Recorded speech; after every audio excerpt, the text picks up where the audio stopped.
Dans le monde martial, le clan de la justice et le culte du mal ont toujours été en désaccord. Récemment, le clan de la justice s'est rendu compte que le culte pervers se renforçait et qu'il avait également tué l'un des messagers de leur clan. En réponse, les épéistes du clan se sont unis et ont lancé une attaque contre le culte maléfique. Ils ont tué la plupart d'entre eux, tandis que le seigneur des ténèbres Ubascian se maudit et devient un poisson. Depuis lors, les membres restants du culte pervers ont vécu leur vie en se cachant des épéistes. Le seigneur des ténèbres se cache avec son fils Uranji à l'intérieur des ruines. 13 ans plus tard, Bascian veut inscrire Ranji à l'académie de la Justice League, afin que Ranji puisse rejoindre le clan de la justice et vivre une vie insouciante. Bascian conseille à Ranji de ne pas dévoiler son identité et il engage un garde du corps pour lui, Lee Dong-fan.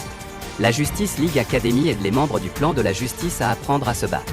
Seuls ceux qui ont des compétences extraordinaires obtiennent une certification.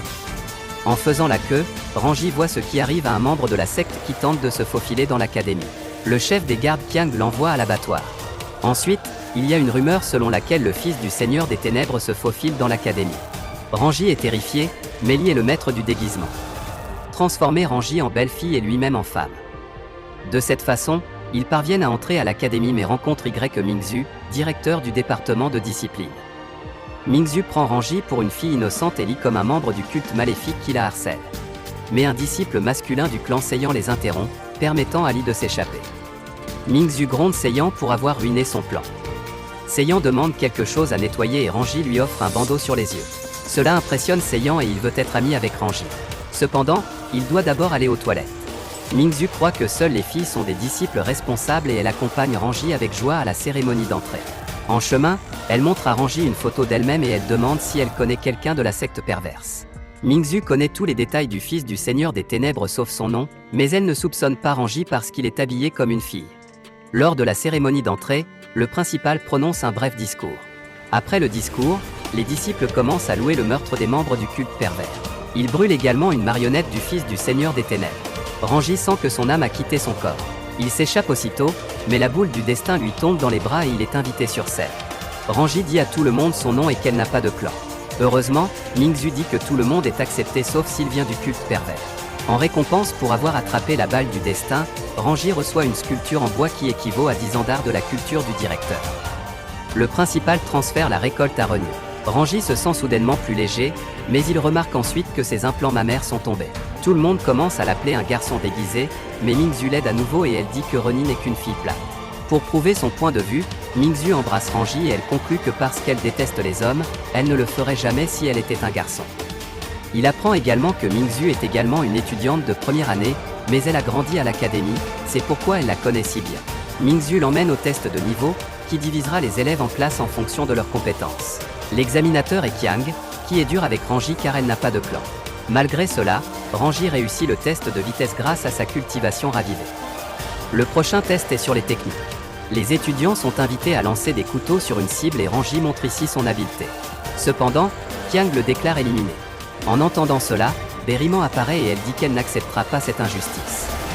Riman est un enfant du clan Tournesol. Son clan n'est ni fort ni populaire, mais elle en est néanmoins fière. Elle défie Qiang dans un combat et si elle gagne, Qiang fera la promotion de Ranji.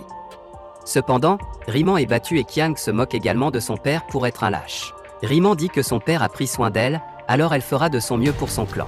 Ces paroles rappellent à Ranji son père. Sauver Riman et il défie Qiang. Reni continue d'esquiver parce que tout ce qu'elle connaît, c'est le kung-fu de la secte maléfique. En grandissant, de nombreux anciens de la secte lui ont enseigné les techniques de kung-fu. La seule défense que son père lui a permis d'utiliser est la gifle de l'oubli. C'est la technique de la reine de la luxure du culte, qui peut faire perdre le QI giflé. Qiang reconnaît la technique, mais il s'évanouit avant de pouvoir en parler à qui que ce soit. Tout le monde applaudit Ranji lorsque le directeur de l'académie, QE, arrive et il dit qu'il y a un membre de la secte maléfique parmi les étudiants de première année. Le directeur soupçonne Ranji mais Mingzu dit qu'il a obtenu les pouvoirs du directeur. Le directeur appelle Seiyan comme témoin qu'il a été frappé par la crème gourmande du culte maléfique. Ranji se rend compte que ce doit être la sauce que Lee lui a donnée et qu'elle est sortie du bandeau que Ranji a donné à Seiyan. Avant qu'il ne puisse trouver le traître, Lee arrive et commence à combattre le directeur UE, le faisant le poursuivre. Les résultats sont annoncés. Ranji veut être dans la classe avancée avec Mingzu, mais à la place, il est placé dans la classe des enfants à problème. La Justice League Academy détient l'image de la meilleure académie à l'exception du problème de la salle de classe des enfants située dans son coin le plus éloigné. Il est plein d'individus étranges, tels que Seiyan et Rimon. Kue s'approche et il dit à tout le monde qu'ils ont chacun des points moraux qui seront déduits s'ils font quelque chose d'indécent. Si 100 points sont déduits, alors ce disciple sera éliminé. Kue dit aux autres disciples leurs points. Puis Kue dit à Ranji que les 100 points de Ranji ont disparu parce qu'il a battu l'examinateur, alors Ranji est expulsé. Seiyan et Rimon tentent de l'arrêter, mais sont expulsés. Heureusement, Mingzhu vient à nouveau à la rescousse. Mingzhu dit que Ranji a été forcé de battre le professeur, pour qu'il n'ait pas à être puni. Kue dit à Mingzhu qu'étant la fille unique du chef de la ligue martiale, elle ne devrait pas enfreindre les règles. Mingzhu rejoint la classe des problèmes car il pense que les règles doivent être modifiées. Ranji pose à Kue une question qui le déroute. Sa question était que si Rimon allait dans les toilettes des hommes pour donner du papier toilette Seiyan, ses points devaient être déduits pour avoir enfreint les règles ou ajoutés pour avoir aidé les autres. Le principal s'approche et il les informe que Kiang ne va pas bien, donc à sa place, Kue sera l'enseignant de la classe à problème. Il y avait un problème avec 3 filles dans la classe à problème pour les dortoirs, mais maintenant le problème a été résolu avec l'ajout de Mingzhu. Lorsque Ranji atteint la pièce, il est choqué lorsque Mingzhu apprend qu'il est le fils du Seigneur des Ténèbres. Mingzhu a découvert l'identité de Ranji alors qu'elle mettait les poupées de l'amitié dans ses bagages. Ranji la convainc qu'il est ici pour obtenir le certificat et qu'il n'avait pas l'intention de nuire. Mingzhu ne peut pas dire non au visage super mignon de Ranji.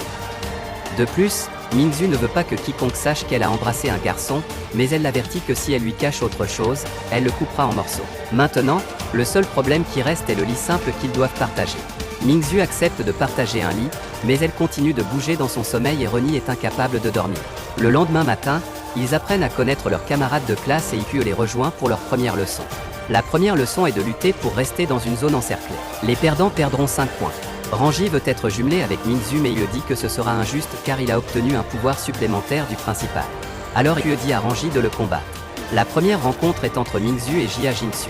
Mingzhu gagne parce que Jingsu ne peut pas voir et il sort du cercle pour attaquer un rocher. Le deuxième combat est entre Xian Ping'er et Kultom, qui est remporté par Ping'er. Le prochain est entre Seiyan et Wang Dali, mais ils perdent tous les deux parce qu'ils n'utilisent pas leur pouvoir. B décide de lire un livre de compétences et est facilement vaincu par le mystérieux garçon endormi, Wowotu. Le dernier combat est entre Ranji et Kue.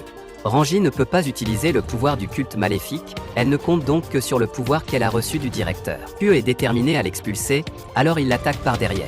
Kue crée une épée puissante et attaque, mais Ranji parvient à lui résister. Les vêtements de Ranji sont déchirés, mais Kue lui dit de se battre dur et de ne pas s'inquiéter des vêtements. Kue oblige Ranji à utiliser son pouvoir caché, mais Ranji parvient à absorber le pouvoir du directeur dans sa paume. Il sort Kue du cercle pour gagner le combat. Ayant absorbé le pouvoir du directeur, il perd ses cheveux, faisant rire tous les disciples. Tout le monde félicite Ranji, mais tout à coup ses vêtements restants sont arrachés. Heureusement, Lee sort de nulle part déguisé en dortoir pour femme et donne de nouveaux vêtements à Ranji. Il assure à tous les disciples qu'il ne permettra plus à personne d'être intimidé. Kue accepte sa défaite et il demande à Lee de lui faire une perruque sans même se soucier de savoir qui il est. Maintenant, Ranji et Lee peuvent rester en toute sécurité à l'académie. Pendant ce temps, quelqu'un surveille tous ces événements dans la classe de problème.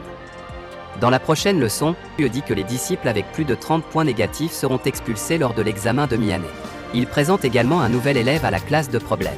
C'est une belle fille nommée Tantan. Mingzhu et Rimon essaient de se lier d'amitié avec Tantan, mais elle semble grossière et froide. Tantan et Ranji interrogent Ru sur la mission supplémentaire pour augmenter leurs points. C'est une activité de groupe, mais Ranji est prêt à le faire. Cependant, ses camarades de classe soupçonnent Tantan d'être un disciple du culte pervers. Seiyan dit à tout le monde que le chef du clan Tang a déjà tenté de conclure des accords avec le culte pervers, donc Tantan doit aussi être pervers, mais Ranji essaie de les convaincre que Tantan n'a rien fait de mal. Tantan ne répond à personne et s'en va. Mingzhu dit aux disciples qu'il est courant que les autres classes méprisent la classe à problème car il leur est difficile d'obtenir une certification. Après avoir entendu cela, tous les disciples obtiennent rapidement des points d'émission. La mission est de collecter 10 parcelles de rizière au coucher du soleil. Cependant, seul Tantan, Mingzhu et Ranji travaillent tandis que les autres continuent de jouer. Tantan utilise un chariot de collecte. En raison du comportement aimable de Ranji et pour terminer la mission plus tôt, elle propose plus de chariots à compléter. La mission attend. Il pensait que chacun d'eux obtiendrait 10 points, mais cette tâche ne donne que 1 point à chacun d'eux. Seiyan s'excuse auprès de Tantan de l'avoir mal comprise et Ranji l'invitait à accomplir plusieurs missions ensemble pour gagner plus de points. Dans la prochaine mission, les filles et les garçons doivent séparer et nettoyer les bains publics déshabillés. Ranji et Mingzhu aident Tantan à concevoir le dispositif de nettoyage, mais Ping'er ouvre l'eau et il décide de prendre un bain en premier. Rangy essaie de s'échapper mais sa jupe pend et se déchire, alors il est coincé dans la baignoire avec les filles. Soudain, ils entendent une bagarre depuis les bains publics des hommes et sortent pour vérifier. Tantan reste derrière pour donner sa jupe à Rangy. Alors qu'il sort de l'eau, Rangy tire accidentellement la chemise de Tantan, révélant un corps couvert d'échymoses et de cicatrices. Un disciple d'une autre classe arrive au bain public et commence à se moquer de la classe à problème. Lorsque Tantan arrive, elle l'appelle maître Shixiong et il la frappe brutalement. Rangy essaie de l'arrêter, mais Tantan prend le blâme et ses poings sont déduits. Shixiong appelle Tantan son serviteur, mais Tantan ne montre aucune résistance. Shixiong pense que la classe en difficulté ne mérite même pas de prendre un bain, mais Yu arrive et n'est pas d'accord avec lui. Il suggère un combat amical pour résoudre ce problème. Shixiong choisit Rangy comme adversaire, mais ordonne à Tantan de se battre en son nom.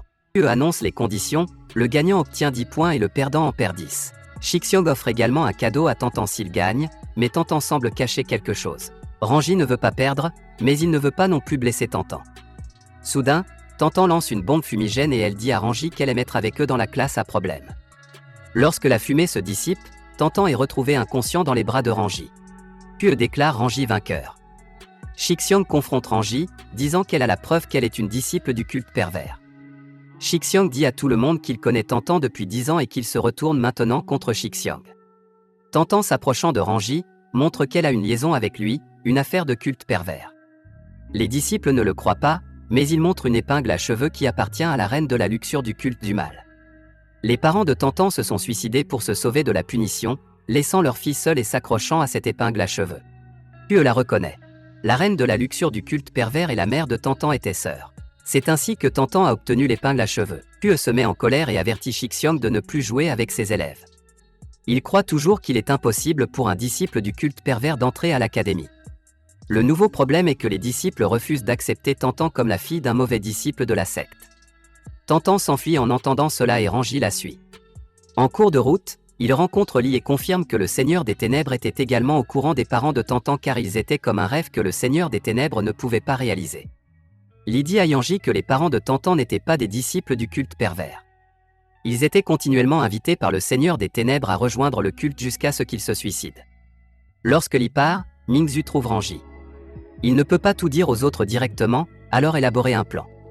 Shixiong ordonne à Tantan d'étiqueter l'un des garçons de la classe en difficulté comme un disciple du culte pervers, mais Tantan refuse parce qu'elle les considère comme des amis. Shixiong la bête, mais Rangy arrive masqué et se présente comme le fils du Seigneur des Ténèbres. Il bat Shixiong, mais Tantan commence à l'attaquer parce qu'elle pense que le culte pervers a détruit sa famille. Reni emmène Tantan au centre de l'académie. Il allume un feu pour attirer l'attention de tous sur lui. Tous les disciples se réunissent, mais le principal dit qu'il s'occupera lui-même de cette affaire. Rangy utilise une bombe fumigène et les autres ne peuvent rien voir. Pendant ce temps, il serre Tantan dans ses bras et lui demande de le frapper, la faisant fondre en larmes. Lorsque la fumée se dissipe, Rangy feint la défaite. Li répète le script que Rangy lui a appris. Ces paroles font supposer à tout le monde que Tantan a vaincu le fils du Seigneur des Ténèbres et que le culte maléfique est un rival du clan Tang. De cette façon, Rangy nettoie le passé de Tantan. Mais alors que Li tente de s'échapper avec Rangy, le directeur les attrape dans une cloche. Si vous avez aimé la vidéo, abonnez-vous, laissez un like et un commentaire pour aider la chaîne à grandir. Merci d'avoir regardé cette vidéo.